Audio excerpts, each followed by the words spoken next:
Seguimos aquí en Cantabria al Día, pues vamos a hablar hoy de logopedia y con una gran amiga de esta casa, Alicia Gómez Arenal. Bienvenida, ¿qué tal otra vez? Hola, buenos días, muy bien. Bueno, a ver, hoy vamos a hablar de un tema, como siempre, los que tenéis aquí, interesantes, que es la disfagia en la logopedia, ¿no?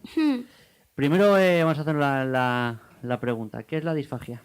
Bueno, he decidido un poco hablar de este tema porque el pasado lunes 6 de marzo fue el Día Europeo de la Logopedia y el tema principal era un poco pues la disfagia, ¿no? Porque hay un poco de desconocimiento. Entonces, la disfagia es un trastorno de la deglución y es la dificultad que experimenta una persona para lograr que el bolo del alimento, es decir, el alimento, discurra desde la boca hasta el esófago. Es como si, por ejemplo, para explicártelo de alguna forma, es como tú cuando te metes un alimento en la boca y intentas masticar, ¿no? Para tragarlo. Imagínate, por ejemplo, dos tubos, ¿no? Juntos, Sí. uno al otro. Uno de ellos es el laringio, que es el respiratorio y es el que va hacia la tráquea y hacia los pulmones, y el otro es el esófago, que es el que pertenece al aparato digestivo, que es el que va hacia el estómago. Entonces, las personas que padecen la disfagia, algunos de los restos de estos alimentos van hacia el aparato respiratorio.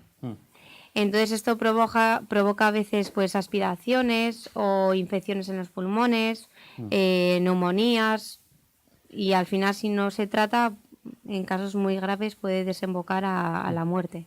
Hay varias preguntas. Normalmente, ¿cómo se suele detectar la disfagia? Sobre todo porque, claro, has dicho que les puede pasar todo este tipo de cosas a las personas que no padecen y sobre todo se suele suele ser a una edad, se suele detectar a una edad o eso da igual.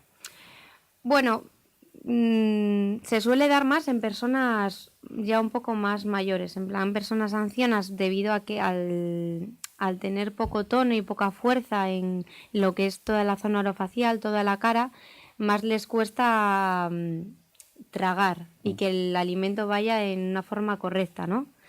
Pero también se da casos en niños, por ejemplo, en niños igual que tienen, no sé, parálisis cerebral, que tienen falsas vías, esos alimentos pueden ir a los pulmones, o en niños, por ejemplo, no tienen por qué tener ningún tipo de discapacidad, en niños normales también se puede dar.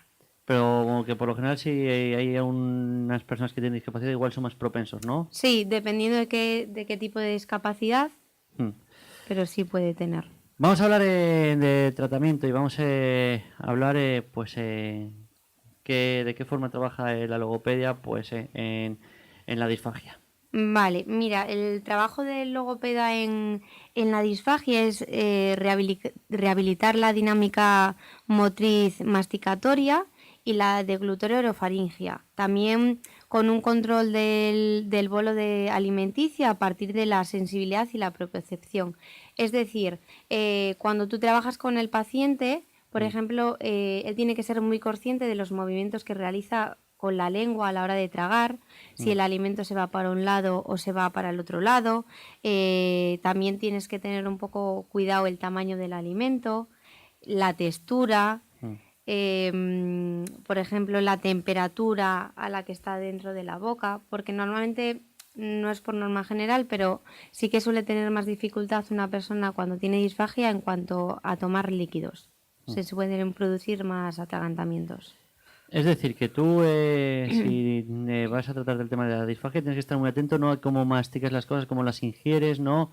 Y demás, ¿no? Por ejemplo, a ti te llegan una persona que tiene disfagia, ¿cuáles son los primeros pasos que haces con esta persona? Lo primero que tienes que hacer es una valoración. Tienes que valorar pues el patrón postural de la cabeza y el cuello, porque por ejemplo que hay gente que puede tener hiperextensión a la hora de tragar, entonces eso dificulta. También tienes que valorar el estado de la lengua, de los dientes, del paladar, luego el tono y la fuerza de toda la musculatura que implica el deglutir o el masticar, y también valorar la sensibilidad, los reflejos de náuseas, el patrón respiratorio y el proceso de la mecánica deglutoria también.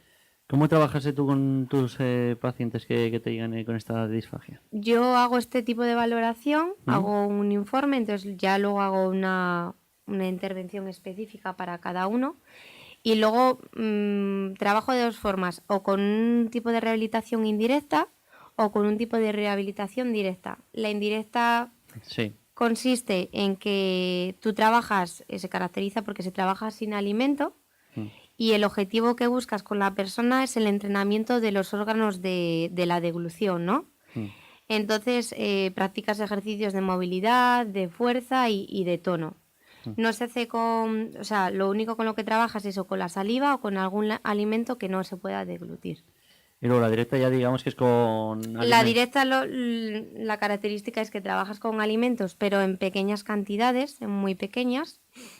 Y también el objetivo principal es una deglución segura y eficaz. Aquí me salta una pregunta. Por ejemplo, la de las personas que tienen disfagia tienen que cambiar, digamos, sus hábitos alimenticios. Cuando van contigo les suele recomendar otro tipo de alimento para que lo puedan tragar mejor. Se suele trabajar dependiendo de en qué fase esté la persona, ¿no? Hay gente pues que no tolera los sólidos o los semisólidos o los líquidos. Entonces tienes que empezar a trabajar con ellos dependiendo de qué texturas toleren y cuáles no. Sí que es verdad que se suele hacer al paciente que viene, se suele dar unas recomendaciones, pues por ejemplo que tiene que masticar bien antes de tragar, masticar bien los alimentos, tener una buena higiene bucal, porque si no luego, si no tienes una buena higiene pueden producirse infecciones. A la hora de comer sin ningún tipo de distracción y en un ámbito en el que él esté cómodo y a gusto. Luego también se suele, cuando trabajas, por ejemplo, el tema del alimento, que ellos ya mastican y ya tragan, después de deglutirlo, les pides que hablen para ver cuál es el tono de voz. Porque a veces al quedar residuos en el velo faríngeo, el tono de voz cambia. Luego también pues otras pautas que se suele dar es después de comer que se siente un poco hasta que ya comienza el proceso de digestión. Suele ser unas pautas un poco no de comer deprisa. Comer deprisa igual es uno de los mayores problemas, ¿no? Igual. Y también, por ejemplo, todos estos procesos, claro, es un proceso largo el tema pues de tratar la disfagia para que la persona ya pues se habitúe a masticar bien correctamente. Sí, depende también mucho del paciente y de la implicación de cada uno para poder mejorar, ¿no? Sí que está claro que una persona mayor por norma general le suele costar un poco más porque tienes que trabajar también más a nivel orofacial, pero depende de la persona. ¿Qué más cosas podemos comentar? Porque yo estoy muy perdido en este tema de la disfagia. Hemos hablado del tratamiento de las personas, pero ¿qué más temas podemos destacar? Hemos hablado también de hábitos alimenticios. También les puede causar, te pregunto, desde la ignorancia, ¿les puede causar un problema el tema de ingerir líquidos? Sí, o sea, yo conozco casos, por ejemplo, de gente, bueno, que igual tiene otro tipo de enfermedad.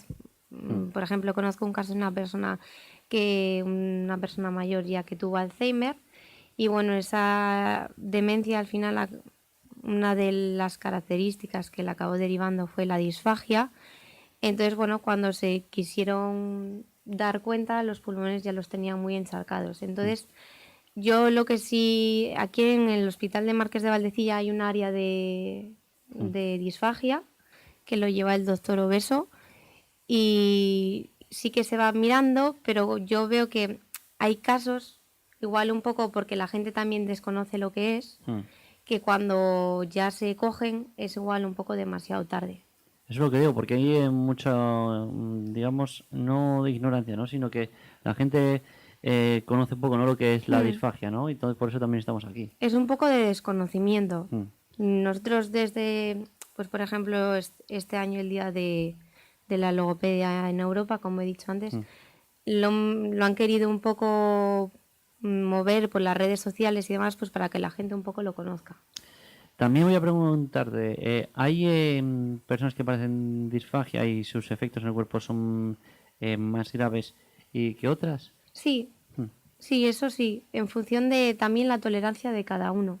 Hay gente que acepta los líquidos, hay gente que no. Entonces, lo que peor toleran, por norma general, suele ser los líquidos.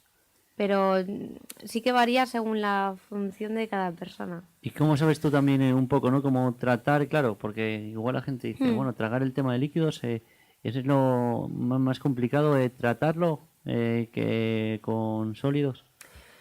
Bueno, lo primero se hace una valoración. Sí que es verdad que te tiene que, por ejemplo, en este caso yo sé que el doctor Obeso trabaja aquí conjuntamente con más logopedas en el hospital. Entonces te van poniendo te mandan tragar una serie de líquidos que están tintados de colores. Entonces con una cámara se va viendo si esos residuos van pasando a los pulmones o va directamente hacia el esófago. Y también otra pregunta, ¿se puede hacer vida normal? No sé si se tiene disfagia y se está tratando o no la vida que puede continuar con normalidad, excepto, bueno, que tienes que alimentarte y cuidar un poco la alimentación únicamente, ¿no? Sí, también depende del estado en el que estés, porque hay gente que como no puede tolerar ningún tipo de texturas, pues se tienen que poner una sonda para poder alimentarse en la nariz. Vamos terminando, estamos llegando a la recta final. ¿Alguna cosa más que comentarme de la disfagia? Te pregunto otra vez desde la ignorancia. Aquí No, simplemente, bueno, pues informando. que la gente lo conozca un poco, que sepa lo que es, porque hay mucho desconocimiento y hay muchas enfermedades que acaban derivando a tener esta enfermedad, y yo pienso que cuando se pilla en algunos casos es un poco ya tarde y es una enfermedad pues de alto riesgo. Y sobre todo también la gente que se conciencie, ¿no? Que Sí. bueno, que aquí les estamos explicando un poco cómo es, pero bueno, que si tienen alguna duda o lo que sea, que mira, dinos cómo pueden contactar contigo, Alicia. Bueno, yo tengo una página de internet que Sí. es Logopedia Alicia Gómez Arenal, y cualquier duda o cualquier consulta pueden venir o preguntarme, llamarme por teléfono sin Que también ningún tienes tipo de consultas en compromiso. Sarón, si no me equivoco, Sí, ¿no? en Sarón tengo la Sarón. consulta. Cualquier cosa, y si no, un número de teléfono, déjaselos. Bueno, mi número de teléfono es el 664-194179. Cualquier consulta, yo encantada de Pues ahí, resolverla. si no, que les busquen en Facebook, que también ahí tiene su página, Alicia. Pues muchas gracias. A vosotros. Pues esto es todo por hoy, finaliza Cantabria al Día. Ahora dejamos con la radiografía de Patricia Frida. Pasad una feliz tarde. Adiós.